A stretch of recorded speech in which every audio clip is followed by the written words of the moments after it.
اسی لیے تو رب العزت نے فرمایا اپنے رب کے راستے کی طرف دعوت دو حکمت کے ساتھ۔ انسان فطرتاً مستقبل پرست ہوتا ہے۔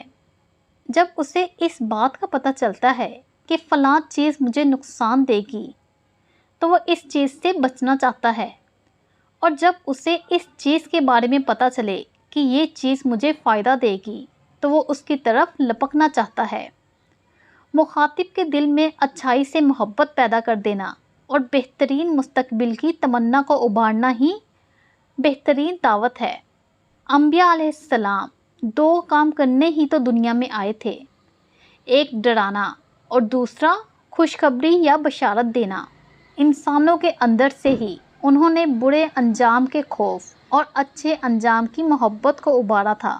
نیکی تو ہر انسان کے اندر موجود ہوتی ہے، اچھے انجام کی محبت اور اچھے مستقبل کی بھی ہر انسان خواہش کرتا ہے۔ تو دعوت دینے والے کو چاہیے کہ جو انسان اس دنیا میں سب کچھ تلاش کرنا چاہتا ہے وہ اس کو یہ بتائے کہ سب کچھ یہاں لینے کی بجائے آگے آخرت کے لیے بھی کچھ پوسٹ پون کر لو۔ مثلا ایک انسان بہت خوبصورت گھر کی تمنا رکھتا ہے تو اسے دعوت دینا بہت ہی آسان ہوگا۔ جنت کو سمجھانا جتنا اس شخص کے لیے آسان ہے اتنا اس شخص کے لیے آسان نہیں ہے جسے اچھے گھر کی تمنا ہی نہ ہو۔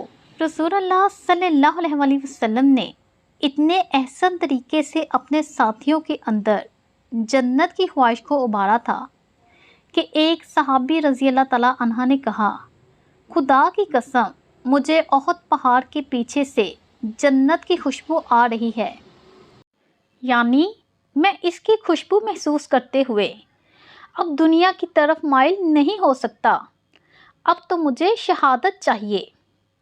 دیکھا ہے میں نے جو کچھ اوروں کو بھی دکھلا دے۔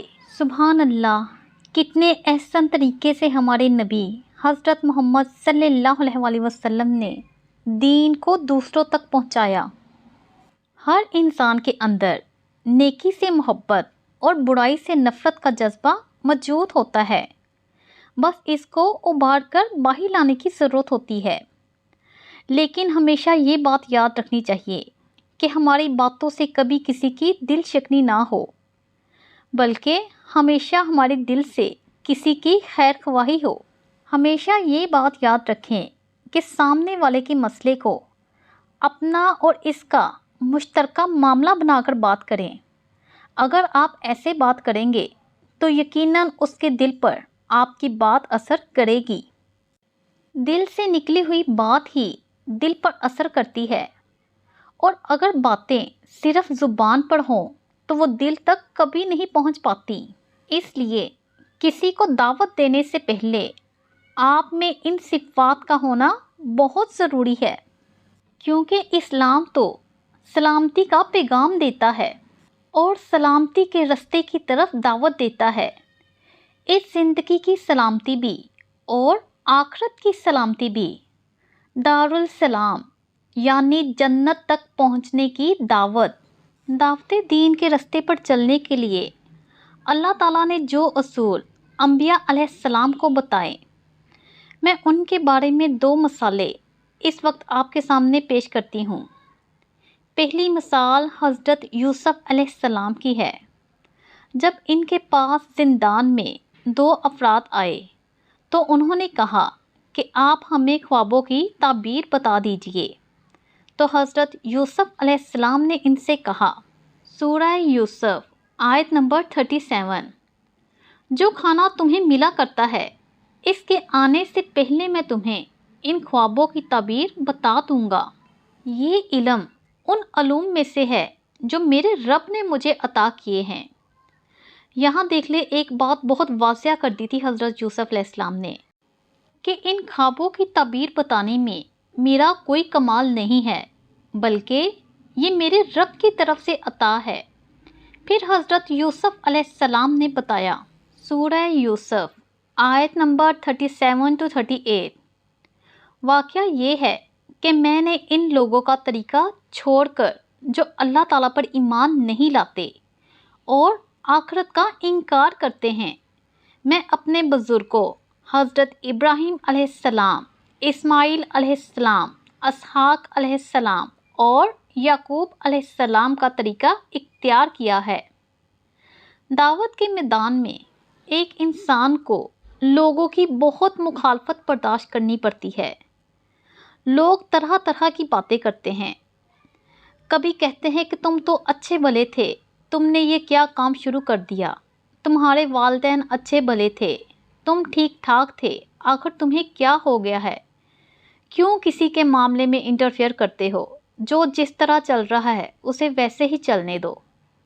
حضرت یوسف علیہ السلام کی مثال ہمارے لیے ایک سبق ہے، اسی لیے ہمیں اس پر عمل کرنا چاہیے۔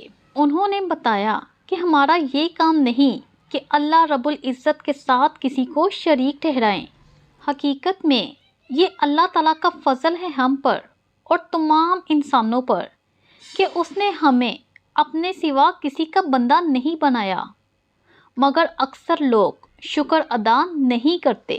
اب بھلا اس بات کی مخالفت کون کرے گا جو حضرت یوسف علیہ السلام نے کہا کہ ہم اللہ کے بندے ہیں، ایک اللہ پر یقین رکھنے والے ہیں، ہم آخرت کی جواب دہی پر یقین رکھتے ہیں۔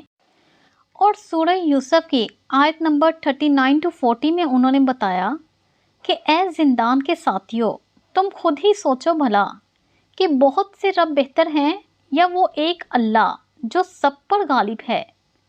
اس کو چھوڑ کر تم جن کی بندگی کر رہے ہو وہ اس کے سوا کچھ نہیں کہ بس چند نام ہیں جو تم نے اور تمہارے آباء و اجداد نے رکھ لیے ہیں۔ اللہ تعالیٰ نے ان کے لیے کوئی سند نازل نہیں فرمائی۔ حکم دینے کا اختیار اللہ تعالیٰ کے سوا کسی کے پاس نہیں ہے۔ اس کا حکم ہے کہ تم اللہ کے سوا کسی کی غلامی نہ کرو، صرف اللہ کی مانو۔ یہی سیدھا رستہ ہے، مگر اکثر لوگ نہیں جانتے۔ اسی طرح حضرت ابراہیم علیہ السلام کی دعوت کو دیکھیں جو انہوں نے نمرود کے دربار میں دی تھی۔ یہ خالصتاً ایک اللہ کی دعوت تھی۔ فرمایا سورہ البقرہ آیت نمبر 258، کیا تم نے اس شخص کے حال پر غور نہیں کیا جس نے ابراہیم علیہ السلام سے جھگڑا کیا تھا؟ جھگڑا اس بات پر کہ ابراہیم علیہ السلام کا رب کون ہے، اور اس بنا پر کہ اس شخص کو اللہ تعالیٰ نے حکومت دے رکھی تھی۔ جب ابراہیم علیہ السلام نے کہا کہ میرا رب تو وہ ہے جس کے اختیار میں زندگی اور موت ہے، یہ بات سن کر نمرود نے 2 قیدیوں کو بلایا، ایک کو سزائے موت دے دی اور ایک کو زندہ چھوڑ دیا، اور پھر جواب دیا کہ زندگی اور موت میرے اختیار میں ہے۔ پھر حضرت ابراہیم علیہ السلام نے کہا، اچھا، اللہ سورج کو مشرق سے نکالتا ہے، تم ذرا اس کو مغرب سے نکال کر دکھاؤ۔ سبحان اللہ، کیسا طریقہ تھا ان کا! ایسی جگہ سے پکڑا کہ نمرود سے کوئی جواب نہ بن پایا۔ اللہ رب العزت فرماتے ہیں، یہ سن کر وہ منکر حیران ہو گیا، مگر اللہ ظالم قوم کو راہ راست نہیں دکھایا کرتا۔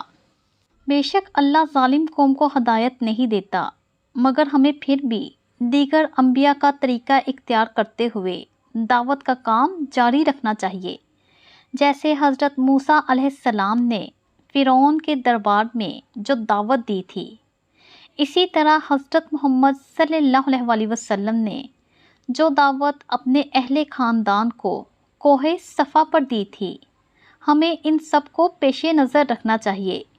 پھر آپ صلی اللہ علیہ وسلم کے دعوتی خطبات مختلف مواقعوں پر جیسے جیسے آپ صلی اللہ علیہ وسلم نے لوگوں کو دعوت دی، اور خاص طور پر یثرب سے آنے والے لوگوں کو آپ صلی اللہ علیہ وسلم نے دعوت دی، یہ تمام دعوت دینے کے طریقے ہمیں سیکھنے کی کوشش کرنی چاہیے، کیونکہ جب تک ہم خود ہی نہیں سیکھیں گے تو دوسروں کو کیا سکھائیں گے۔